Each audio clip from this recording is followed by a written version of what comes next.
Hello friends, the power of positive thinking series में आपका स्वागत है। दोस्तों, आज हम इसके 16वें सोपान दिल के दर्द की दवा हम किस तरह से कर सकते हैं, आइए जानते हैं।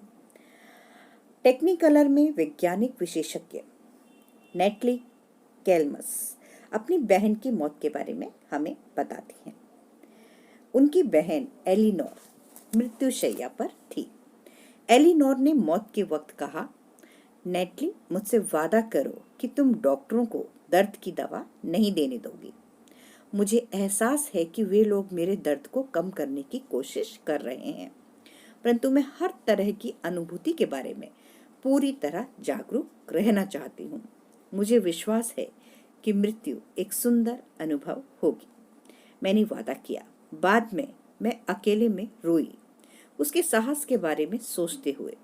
फिर जब मैं रात भर बिस्तर पर करवटें बदलती रही तो मुझे यह एहसास हुआ कि मैं जिसे दुर्भाग्य समझ रही थी उसे मेरी बहन विजय के रूप में ले रही थी।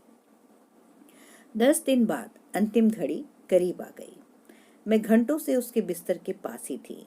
हमने कई चीजों के बारे में बातें की और मैं हमेशा जीवन की अमरता में उसके शांत संजीदा विश्वास को याद करूंगी।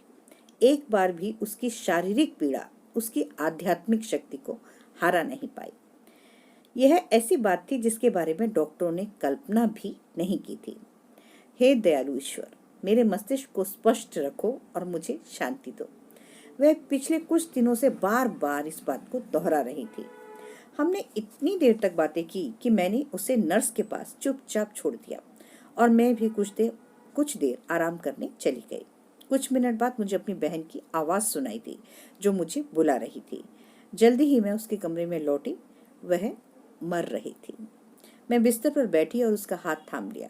उसका हाथ तप रहा था। फिर वह बिस्तर में उठने लगी और लगभग बैठने की मुद्रा में आ गई। नेटली, उसने कहा, इतने सारे लोग मुझे लेने के लिए आए हैं। फ्रेड भी है और रूथ भी। रूथ यहाँ क्या कर रही है? अच्छा, अब मैं समझ गई। यह सुनकर मुझे बिजली का झटका लगा। उसने रूथ का नाम लिया था।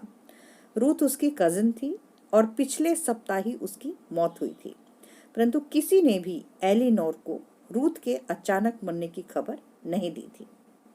यह सुनकर मुझे कंपकपी आ गई।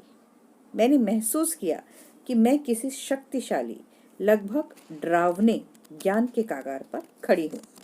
उसने रूथ का नाम लिया था। उसकी आवाज आश्चर्यजनक रूप से स्पष्ट थी। यह इतना दुविधापूर्ण है।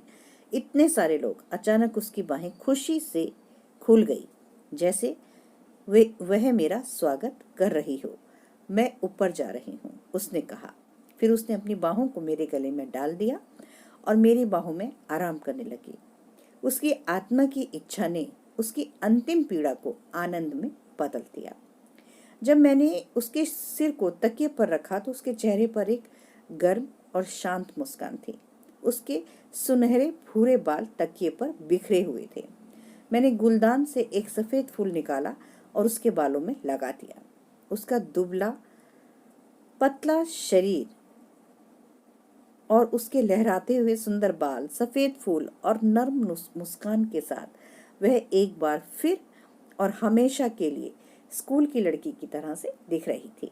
मरती हुई लड़की द्वारा अपनी कजन रूथ का जिक्र और यह स्पष्ट तथ्य कि उसने उसे स्पष्ट रूप से देखा है, एक ऐसी बात है जो बार बार उन घटनाओं में दोहराई जाती है जो मेरी जानकारी में आई हैं। यह बात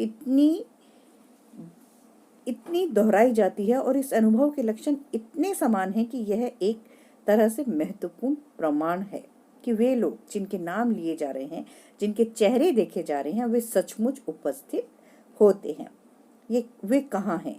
उनकी स्थिति क्या है? उनके शरीर किस तरह के हैं? यह कुछ ऐसे सवाल हैं जिनका जवाब देना कठिन है। शायद एक अलग आयाम का विचार सबसे तार्किक होगा, या यह विश्वास करना अधिक सटीक होगा कि वे एक अलग फ्रीक्वेंसी साइकिल में रहते हैं। जब बिजली का पंखा स्थिर होता है तो उसके ब्लेड के पार देखना असंभव होता है, परंतु जब यह तेज गति से चलता है तो ब्लेड पारदर्शी दिखाई देते हैं। उच्च फ्रीक्वेंसी में उस अवस्था में जिसमें हमारे प्रियजन निवास करते हैं, उच्च फ्रीक्वेंसी, वह ब्रह्मांड की ना दिखाई देने वाली बातें उस व्यक्ति को नजर आने लगती है जो रहस्यों की ओर जा रहा है।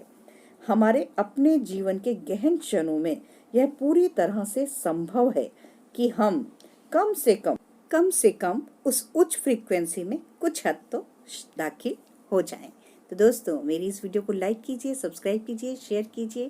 गुड बाय दोस्तों, बाय बाय, टेक केयर।